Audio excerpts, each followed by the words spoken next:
tens of thousands of ideas for your home and garden, visit HGTV.com. Next, it's decorating with style. Then at 10, Kitty Bartholomew converts a plain, boring house into a dazzling English cottage. Today on HGTV Daytime. Hi, I'm Cindy Piccoli, and on this edition of Decorating with Style, designer Andy Jones will create a country kitty plate. And interior designer Shirley Horowitz will demonstrate how to use screens to solve decorating dilemmas. And I'm going to show you how to create a decorative key cabinet.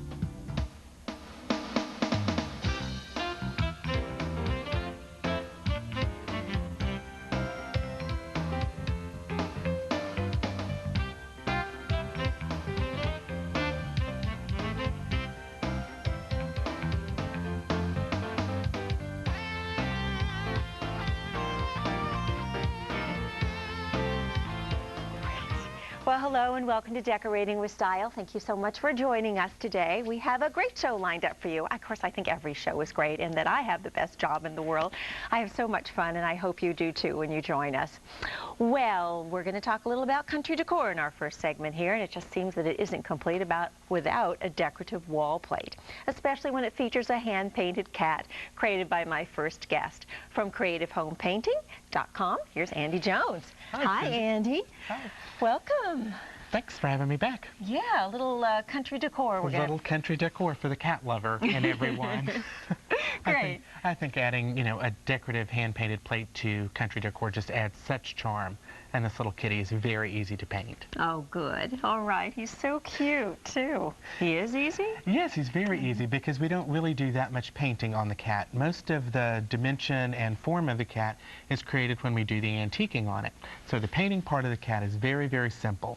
And the antiquing isn't complex either, but it makes it look like you've done a lot more work than you really have. Oh, it's terrific. I can't wait to find out how to do it, Well, Andy. I'll show you. Thank you. We've started out by drawing a little cat shape on our plate, and I've used a flat acrylic paint as the background for this because I have the antiquing to sit in to the paint a little bit more than we usually do. Mm-hmm. Do you trace from something? Well, you can, if you've got a family cat and you take a picture of the cat in a really cute pose, you can enlarge that and use that, or in books, lots of different places you can find cats. Okay. Mm-hmm. So we've got a simple outline of the cat on there, and I've already undercoated the eyes with a light green and the nose with a little bit of pink. Mm-hmm. And I'm just going to show you how to paint a few quick details to help make the cat's face come alive. Okay. So I'm going to take a very small flat brush, and I'm going to load just half the brush with some black paint to shade the eyes. Okay. So I'm going to dip my brush into some water, blot on a paper towel, and then when I come to the palette, I'm just going to sneak the very corner of the brush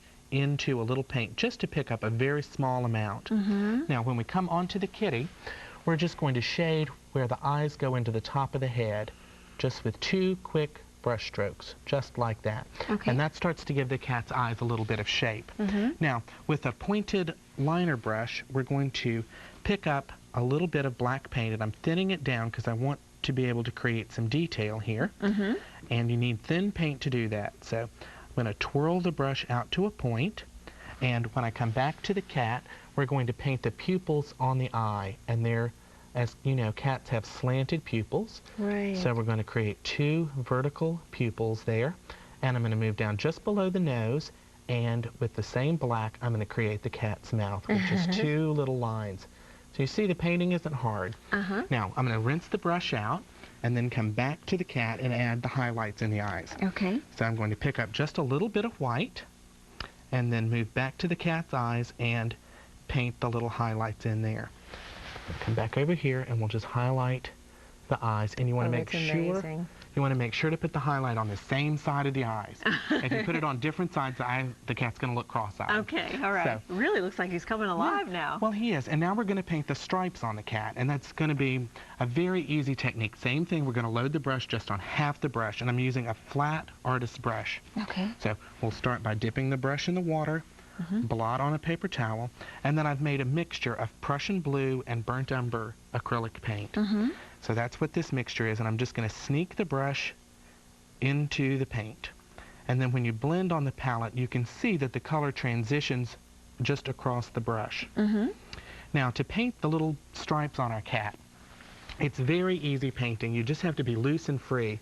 And we're going to start along the cat's back, and we're just going to stroke this color on. And where we want to create a little bit more of a stripe, we'll just start walking the brush back and forth, and we will create this kind of grayish color. You can see part of it stronger, and then where we want to stripe, it'll fade out a little bit. Now I'm going to come back, dip the brush into water, blot it on the paper towel, and pick up a little bit more paint.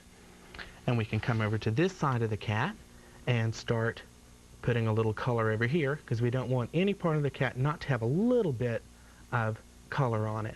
But it's not difficult painting, as you can see. We're just kind of patting the brush on. And then the strokes almost look like hair that way. That creates a little bit of the texture of fur.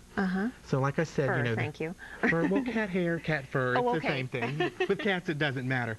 So just going to continue by touching the brush in the water, blotting on the paper towel, and that's important so that you don't have too much water in your brush. And we'll just come back over here, and we'll just create a little bit more of the back of the cat. And you can make big, wide stripes just by moving along a little bit more, or you can make narrow fur stripes. And, you know, if your cat is a reddish cat, then you can paint it in rust colors. You know, you can just make it personal for your own house. Okay. Now, we're going to move over to the next cat, and I'm going to take the brush, and we're going to do a little bit of highlighting. So I'm going to rinse out some of this dark color, and I'm going to blot on the paper towel. I'm going to come to the palette and pick up a little bit of white. And this is not difficult either. It's just very simple. So we come onto the cat where his hind leg is. That would be more forward. So we're going to add a little bit of a highlight there and just kind of scrub it on. Not any particular brushstroke direction, just applying a highlight. I'll pick up a little bit more white. And I'm not loading the brush too full this time because I don't want a lot of paint. Then we'll come back onto the cat and we'll add some highlighting on the front leg. You don't want to overpaint the cat. Just want to give it the illusion of what you've done. That's wonderful, really terrific. Now, you would let this thoroughly dry. Okay. And then what we're going to do is I'm going to move down here to this last cat, and we're going to use some brown antiquing glaze, which is part brown paint, part antiquing glaze. Okay. And you can use dark brown or a red brown or whatever kind of brown you want to. Okay. And I'm going to stick just the corner of the brush into the glaze. Then I'm going to come onto the cat and I'm going to apply the shading over where we had the dark color. And I'm also going to add a little bit of brown where the tail wraps across the front of the cat. So as you can see, again, it's not difficult painting. But what I'm going to do, instead of rubbing it off with a rag, I'm going to take a very soft brush. This is called a mop brush, and it's made of goat hair. And it's very soft. And what I want to do is come in and start to scrub and stipple. Scrub and stipple. And we're going to continue to do this to soften some of this shading into the cat. Oh, it's giving him dimension, too. Yes. Now, you would do that where the neck separates or any little divisions. But then, to finish it, we're going to pick up a little bit more of the glaze, and we're going to come around the outside of the cat. So outside of his body, outside the ears. Why there, Andy? Well, because we're going to outline his head, and that's going to give it some division. When we look back at the finished sample, you'll see how the shading that goes around the outside of the cat really helps set it off a little bit more from the background. And then we're going to take the same mop brush and come in here and do a little bit more stippling and blending. But this time I'm not pushing the color down into the cat. We're just going to move it along the outside edge. And for those whiskers, while you're doing that, let me ask you, use that long, fine Use brush. the fine liner brush and added those whiskers in there. And you can keep playing with this as much as you want to soften it out. And any kind of, you know, the dark colors that you want to use, you could use black even if you wanted to give it a real kind of primitive look. But you would just continue to play and move this shading out. And you can keep playing as much as you want to bring that kind of stuff out. Oh, Andy, while you're doing that, we want to take a look at the one that you have finished over here so we can see how it looks completed. Well, you can see how the shading around the outside helps bring the head forward and brings the whole cat out from the background a little bit, because we didn't really paint the body of the cat, just added darks and lights and let the antiquing fill in between. It looks like he's ready to whip his tail there. Yes. He really looks alive. And be a little bit playful. Yes. Andy Jones, thank you so much for showing us how to do this kitty plate. It's so cute. He was great, wasn't he? We'll be right back.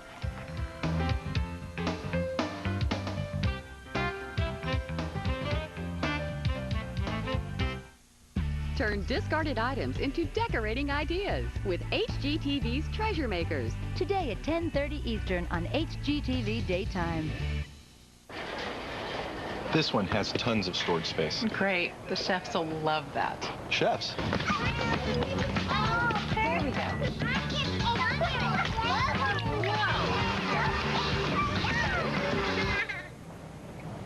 We have a lot of washers and dryers, too. Best Buy has a world of appliance options, like this Samsung with digital control to keep food fresh longer. And now get special financing at 10% off most appliances. Thousands of possibilities. Get yours. Best Buy. Attention homeowners, mortgage interest rates have changed. If you still haven't refinanced your old higher interest mortgage to a new lower fixed rate, or if you want to cash out some equity, now may be a great time to lock in a new low fixed rate from Ditech.com. Don't wait for mortgage rates to go up again. Refinance now while Ditech's rates are still low. Call 1-800-71-FIXED or log on to Ditech.com right now. Ditech.com, your mortgage solution delivered. The Home Depot is more than a store. It's a year's worth of freedom. Right now, during Independence Days at the Home Depot and Expo Design Center, get no payments and no interest until July 2004 on any appliance or flooring purchase of $299 or more. No coupon required. Just use your consumer credit card and get free delivery and free haul away on appliances. It's more than a store. It's how to feel free. The Home Depot. You can do it. We can help. This week on Mission Organization, the Rushes have a beautiful home, as long as you don't look at the home office. Pretty cluttered and disorganized. Find out how they turn it into a space that really works. I love it. I finally have a dream office. Mission Organization, tonight at 8 on HGTV. She's the diva of decorating. Let me show you what my plan is here. Putting the fun in functional. I'm Candace Olson, and this is Divine Design. Series premiere tonight at 8:30 on HGTV.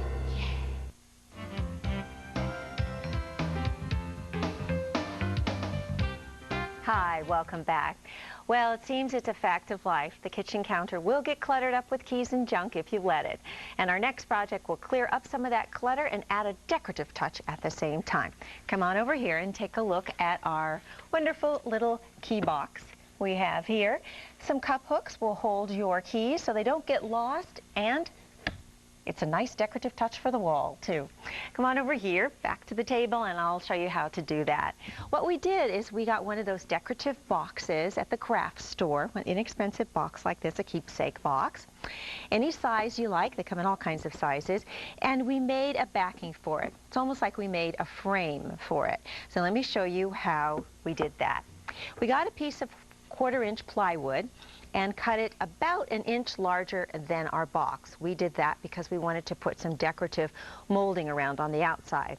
Now, one reason we needed it to be a 1/4-inch plywood is to give it some body back here, because if you can see, this back piece to the box is very, very thin, and we needed something, a little bit more material in order for our hooks to be able to be screwed into there so we could hang our keys on it. So that's one reason we did that. Now I'm going to put the box to the side for a moment, and all you need to do is use some wood glue. And these molding pieces are called rabbets. That's R-A-B-B-E-T, because they have this little ledge on here like this. So you'd put your glue on, and then you would attach them to your plywood. Now, we cut all of our pieces to be exactly the right size. We mitered our edges so we can glue those together. But that's all you do. You glue all 4 pieces together, and you glue them right on to the plywood. And we will eventually glue our box right in the middle of that right there. But let's do something else to the box, because we want our little door to stay closed. Now, we picked up these little magnets at the hardware store. They're magnet catches. And we needed to have a little backing for those too, because this one I'm going to put on the inside here like this. We needed it, again, to have a little bit more body in order for us to drill our hole and put our screws in there. So you would need 1 screw on this side and another screw on that side. And you can take your wood glue again and glue that little piece of plywood there to the inside of your box, and then screw on this side of your magnet. Now, this other side of your magnet right here, we need to do the same thing.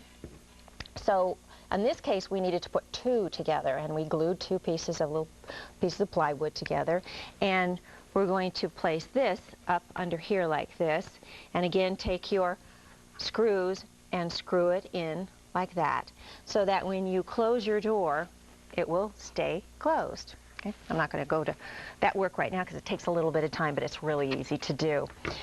And then you can decorate that box any way you want. You can stain it, you can paint it. We decided that we wanted to use some water-based black stain, which actually looks like paint, but it is stain. And as you can see, sometimes see some of the wood grain coming through. It's not quite as opaque as paint. So you can go ahead and paint it or stain it or decoupage it, anything you like. So this is what it'll look like. And you can see when we open it that we have our magnet right here. Now for an extra added touch, after we take our frame, I'll reach over here and get it, we're going to glue this box to the frame, and then we're going to put on some decorative molding. And this is just an extra step if you want to add a little more decoration. This is rope molding. Again, we mitered the edges, and you would use the wood glue to glue that on. And then you can paint it or stain it. We decided to stain it to have a little bit of a contrast. And then on the inside, all you need to do is take your little cup hooks, these right here, put as many inside as you have sets of keys, and then you can take a little knob like this one. Woo! There we go, a little knob. And we drilled a hole on the side right here, and you can just screw that right in there. And then on the top, what we did for a little added decoration, took a piece of copper molding, sprayed it with a little bit of spray adhesive, put that on the top like that, took an antique key that we found, and you could just take a little bit of the hot glue and glue that onto the top. And then you can hook it onto the wall with screws or with a frame hook. Let's take a look at the one that we have finished over here. I'll open it up one more time. See a little knob there, and we stained the rope molding, and inside you have your cup hooks and of course your magnet to keep it closed. We'll be right back with more right after this.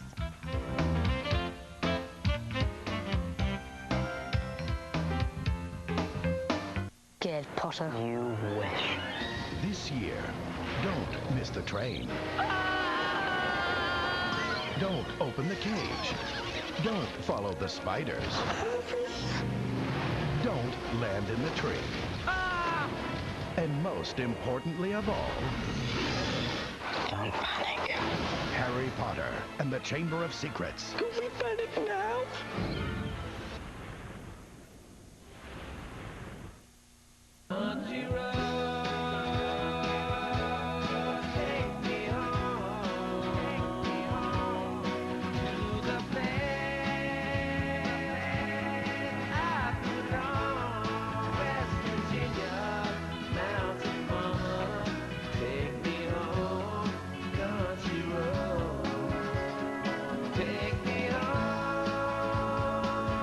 Call now and get your free travel guide.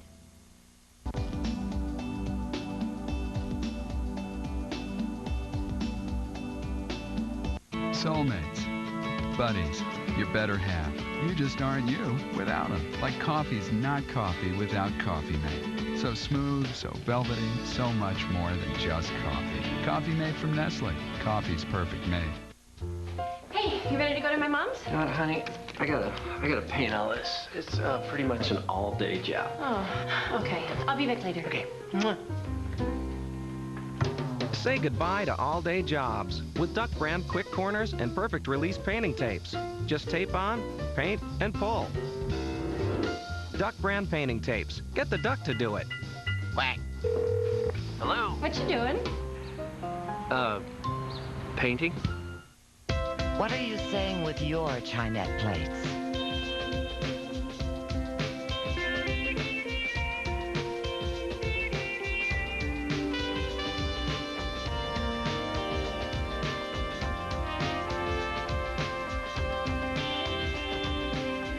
For years, people have trusted Chinette to say 1,000 different things.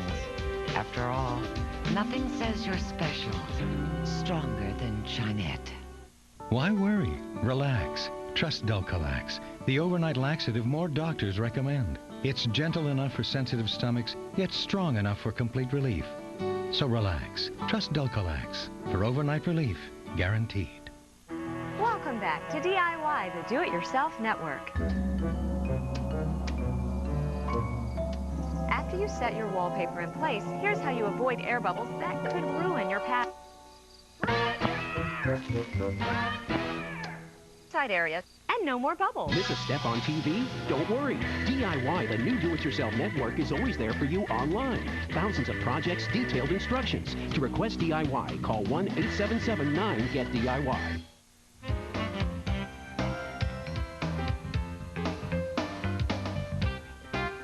Hi, welcome back to the show. Well, have you ever wanted a creative way to dress up an ordinary wall? Or you need to divide a room? Well, here to solve these and other decorating dilemmas by showing you how to use screens in your decor is interior designer Shirley Horowitz. Hi, Shirley. Hi, how are you? Good to be back. See you again. Thank you for coming. Thank you. Screens, I love screens. They hide junk and they're beautiful. You know something, that is very important. They do hide junk. It's a wonderful way to hide things that you don't want people to see. When you were talking about dividing a room, in the 18th century in England, you were taxed for the number of rooms that you had. And really? so if you used a screen, of course, you could divide a room and not be taxed. So it's a very economical thing. Well, thank you for that little piece of trivia there. You're very welcome. The first one that we brought is a Coromandel screen, and it's the beautiful, beautiful black lacquered screen that's behind us. It is actually made of wood, and then it's carved, and it's painted with many, many layers of lacquer color, and then carved down to those colors. So it's done beautiful. On both sides. Absolutely fabulous. Is it old? No, this one is not old. It's new, but it looks old. Yes, it does. It's crackled and very ancient looking. And it's very large. Now, how would you use this, Shirley? Oh, I might use this as a headboard or behind a bed. It'd be wonderful behind a sofa as a backdrop. Right. If I had a corner that was a very difficult corner to treat, I might put that in a corner and put a plant in front of it. Now, this is very large. Would you ever take the hinges off and maybe divide it into two? Yes, use it on either side of a sofa. Use it on two corners because it is very large. It's about an 8-panel screen. That's beautiful. Okay, what do you have next? Well, the next one is a tiny little screen, and it is actually a needlepoint or pettipoint screen. It's an 18th century piece, and this is actually small enough that it would have been used on a table to protect a woman's wax makeup. The wax would run from the heat of the fire, so this would protect her makeup from running. Is that right? That was the purpose. Oh, how interesting. And this is an old piece. This is an old piece. This is an 18th century piece. Oh, yes, marvelous. Yes. And then the next one is a little iron screen, and of course it has a wonderful motif of oak leaves and acorns, and it's very usable. It keeps wood from popping out onto rugs, and it's slightly decorative to hide the fireplace when it's not in use. Now, this is so beautiful. What if you don't have a fireplace? How could you use this in your home? Oh, gosh, I think that could even just be used with a plant. You know, use it in a corner and put a plant in front of it. Yes. You could use two of them and put a glass top on top of them. You know, it folds, and so you could do something like that. You could also put it around the pipes in a sink. You know, if you have a sink in a bathroom where you have plumbing that shows, it would be a wonderful way to hide that plumbing. Okay. And the next? Then the next one is a gorgeous French screen. It's old. It's early 19th century. All of the panels are hand-painted. They have beautiful musical instruments and birds, and then tiny pastoral scenes in the middle. But this would have been a piece that might have been used in a living room, but it also, or a parlor as they would have called it, but it also could have been used as a bed in a bedroom to provide a private area for dressing. I can see that. Yeah, I hate to use it as a headboard because you'll be covering up half of it. Right. It's beautiful. Alrighty. And then there's an imitation of that large screen, and it's a tiny little screen here on the table. That actually is a clock, and the brass panels have been painted with enamel. They have wonderful hot air balloons, and then doré bronze around the edge, but it's just a beautiful, beautiful little clock. Now, if I can, I'm going to pull this out here. This looks like there's a tiny little key. Well, that's what winds the clock. Oh, isn't that sweet? Isn't that wonderful? Lovely. Then we go to something that's a little bit more contemporary, or it could be oriental, but it is a gold leaf paper that has been applied to a wood screen. And that's a wonderful backdrop for some type of a piece of sculpture. It would just be absolutely fabulous. You could imagine it in that, with that gold behind it. It's lovely. I hate to say this, but maybe we can make that on Decorating with Style. You could, know, with the gold foil. Yes, you certainly could. On plywood. I'm sure this is a very expensive, lovely piece, but reminds me of something we might be able to do. And the last one, that actually is an oriental screen. It's an antique piece, but it came, it wasn't used as a screen, it was a bed. It was a screened section for a bed, an old oriental bed. And so we have put it together like a screen. And of course it provides wonderful texture on the wall. You know, it provides shadow on the wall and something of interest without necessarily being a painting or a mirror or another piece of furniture. And if you have wallpaper, it would show through, so you're really not hiding anything. No, not at all. It's fabulous. Shirley Horowitz, thank you so much for showing us these beautiful screens and giving us some great ideas about how to decorate with them. It's a pleasure to see you. We'll be right back with more Decorating with Style. Got a good tip? Stay right there.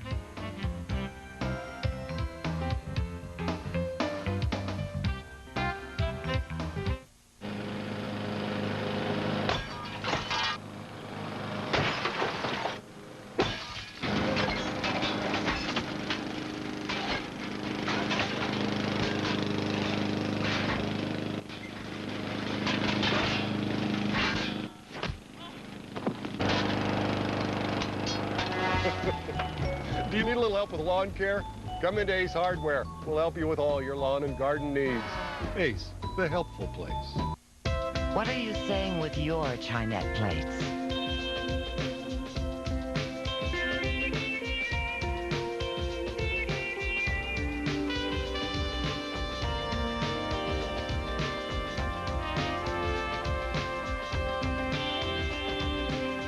For years, people have trusted Chinette to say 1,000 different things. After all, nothing says you're special stronger than Chinette. This one has tons of storage space. Great. The chefs will love that. Chefs? There we go.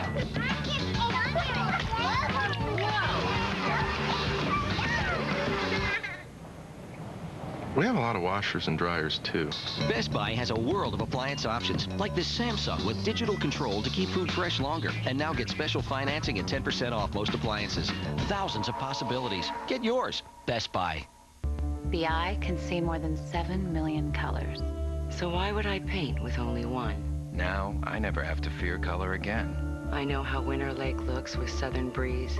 Or Autumn Maple with Flower Field. Introducing Color Smart by Behr, an interactive color palette with innovative tools that enable you to coordinate colors perfectly. Before I ever dip a paintbrush. Color Smart by Behr. Try it online or at the Home Depot. This calendar of events brought to you by Crizal, anti-reflective scratch resistant. Here are the events for the week of June 2nd through June 8th.